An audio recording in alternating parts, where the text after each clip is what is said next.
Hello, I am FreeAZ, and this video is part of a series of videos I'm using to flesh out another One Piece theory, so you may want to watch that video first, link in the description. I will do my best to make it so these videos can be watched on their own, but if you want the full context, you should watch the other video first. The basics are, I believe that Luffy's line in Chapter 1 about gathering 10 crewmates was meant to foreshadow Luffy meeting 10 crewmates in each sea he visited, for a total of 30 at the end of the series. I have found multiple patterns that not only share a rule, but work into another pattern I have found in how these characters were introduced, making me much less likely to believe these patterns are coincidence. Using these patterns, I was able to include every island we know Luffy will visit, or is very likely to visit, giving us a roadmap to the end of the series. The first video explains the patterns I have found, and gives a rough outline of how we are going to go from 9 crewmates to 30. These supplementary videos will flesh out anything else I think will happen in these individual arcs, though having the context of the first video will help. This video contains spoilers for up to chapter 1081, so if you're not caught up, you've been warned. This video is going to cover what we have remaining of the Egghead arc, and the arc I believe will directly follow it, the Fullalead Island arc. I'd like to start off by reinforcing why I believe Bonnie will be the next crewmate. Once Bonnie corrected Luffy on how to say her name, Luffy started saying it right, and apologized to Bonnie for attacking Seraphim Kuma, even though she wasn't even there. This is very strange behavior from Luffy, and he seems to care about Bonnie. Bonnie has multiple connections to Vivi, who many people believe will be the 10th and final Straw Hat, both being princesses with seemingly dead fathers hunted by the world government. The name of Bonnie's devil fruit still has yet to be revealed, and I believe the main reason for this is that, like her father Kuma, her devil fruit completes the Goro Owase devil fruit pattern. Kuma protected the crew in the Sunny for unknown reasons. If Bonnie finds out the reason for this after seeing Kuma's memories, it could give her the motivation to join the crew. The last time we saw Bonnie, we hadn't seen her since she got the snippet of Kuma's backstory, and here it looks like she is finished looking at the memories. When Nami and Robin joined the crew, we did not get their backstories until they left and rejoined the crew. The same will likely happen here. That is why we did not get to see what Bonnie saw. We may get more of Kuma's backstory this arc, but the parts pertaining to Bonnie likely won't be revealed until right before she rejoins the crew. And finally, it is likely very important to note that when we first saw Bonnie at Egghead, she came out of the water as a young child. If her devil fruit powers were nullified by the seawater, this is probably Bonnie's true age.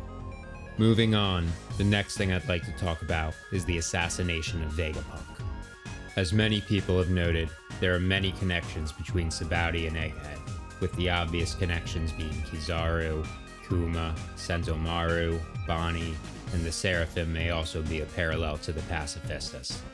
Sabaody was the arc that Luffy punched the Celestial Dragon, and some people have put together that with a Gorosei coming to Egghead, we will likely get another moment like this. What I think is important to note is that the incident that led Luffy to punch Carlos was Carlos shooting Hachi. I think the inciting incident this time will be Saturn wounding Vegapunk.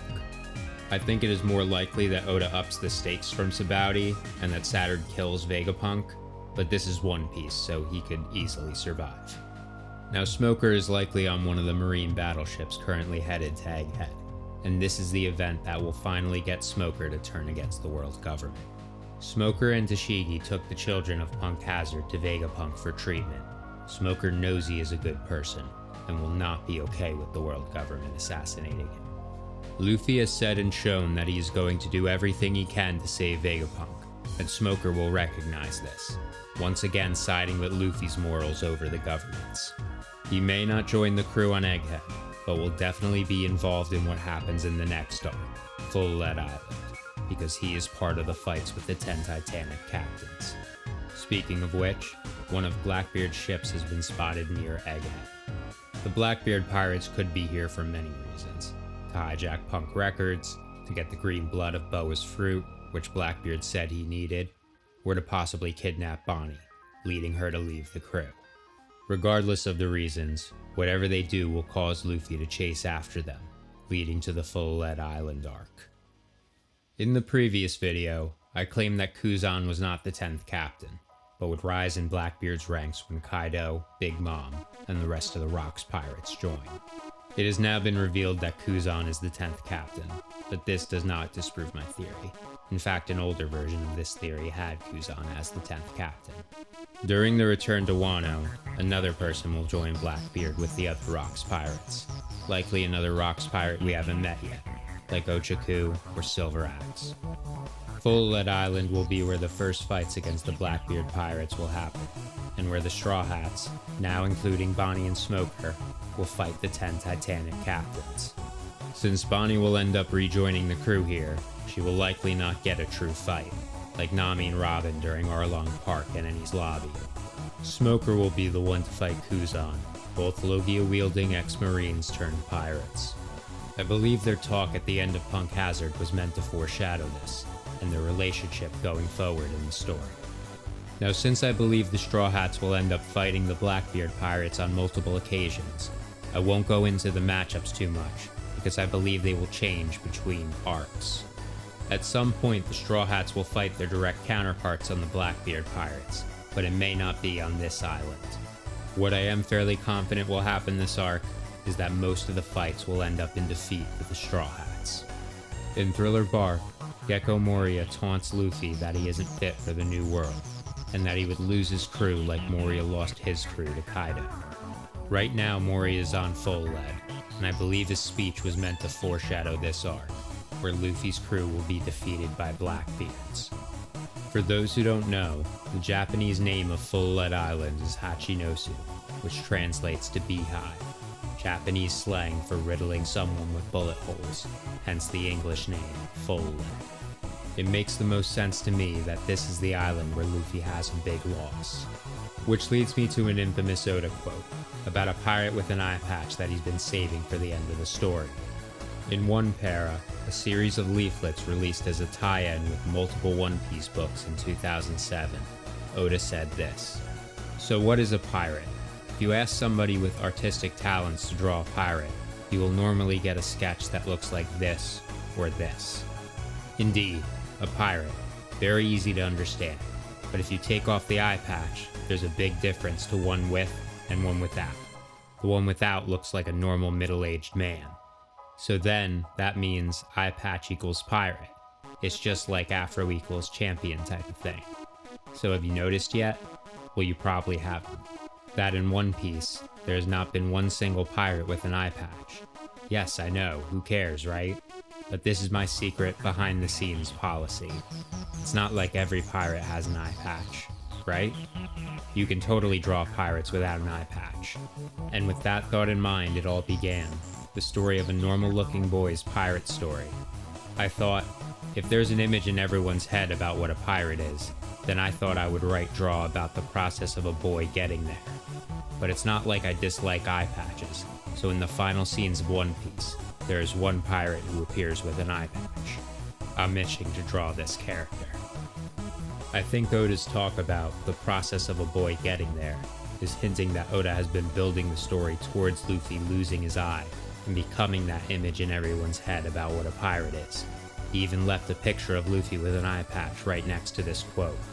In Chapter 1, Luffy stabs himself under his left eye, and then Shanks loses his left arm.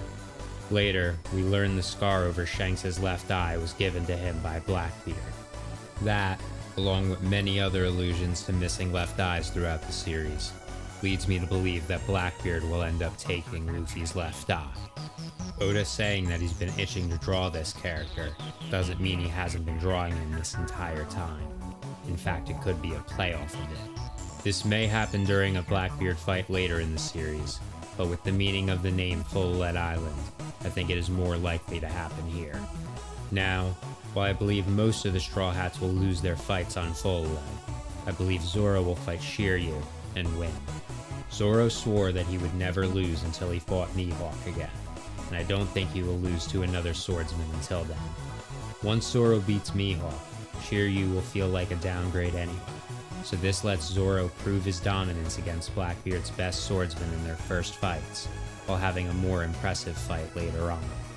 Zoro may also be the reason that the Straw Hats get out alive, as an allusion to the Nothing Happened situation in Thriller Bark, where he saved Luffy. Regardless of how Luffy ends up escaping this situation, both Blackbeard and Luffy will be headed to Wano soon afterwards. In the next video, I'm going to go over the arc where I believe Blackbeard will finally get his long-awaited third devil fruit and reform the Rocks Pirates, the return to Wano.